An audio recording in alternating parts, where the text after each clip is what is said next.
ഒരു പത്രസമ്മേളനം വിളിച്ച് തനുജ ബലരാമന്റെ മകളാണെന്ന് വിളിച്ചു പറയാനൊക്കെ എളുപ്പം, അത് ആർക്കും പറ്റും. പക്ഷേ അങ്ങനെ ഒരു പരസ്യപ്പെടുത്തൽ ചന്ദ്രോത്തിനെ എങ്ങനെ ബാധിക്കും നോക്കണം, അതാ പ്രധാനം. പക്ഷെ കേസ് ആരംഭിക്കുന്നതിന് മുമ്പ് തനുജയുടെ അച്ഛൻ ബലരാമൻ അങ്കിളാണെന്ന് പൊതുജനം അറിയണമെന്നല്ലേ ആ അഡ്വക്കേറ്റ് പറഞ്ഞിരിക്കുന്നത്. അത് ശരിയാ, പക്ഷേ അത് നമുക്ക് തന്നെ തിരിച്ചടിയാവില്ല എന്നാ എന്റെ സംശയം.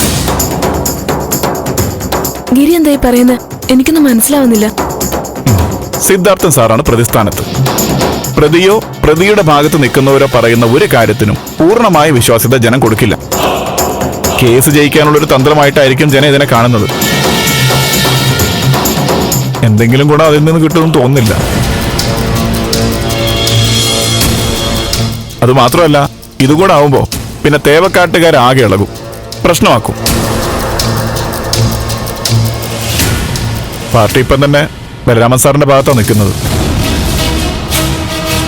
ഈ വിവരം കൂടെ പുറത്തു വരുമ്പോ പാർട്ടി തലത്തിൽ പൂർണ്ണമായി നമ്മളെ കൈവിടും.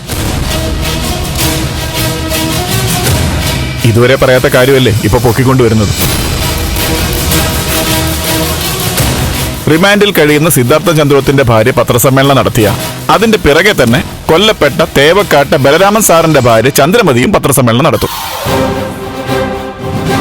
കൂടെ അയാളുടെ മകളാണെന്ന് ആരോപിക്കുന്ന തനുജയും ഉണ്ടാവും. തീർച്ചയായും അവർക്കായിരിക്കും കൂടുതൽ പിന്തുണ കിട്ടുന്നത്. മാധ്യമങ്ങളും തനുജയുടെ ഭാഗത്തായിരിക്കും.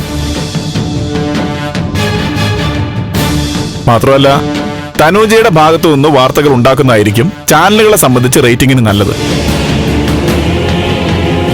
സിദ്ധാർത്ഥ സാറും പത്രസമ്മേളനത്തിനെതിരാന്നല്ലേ പറഞ്ഞത്. രജനിയുടെ അച്ഛൻ അറിയാം അനന്തരഫലം എന്താവുന്നുള്ളത്.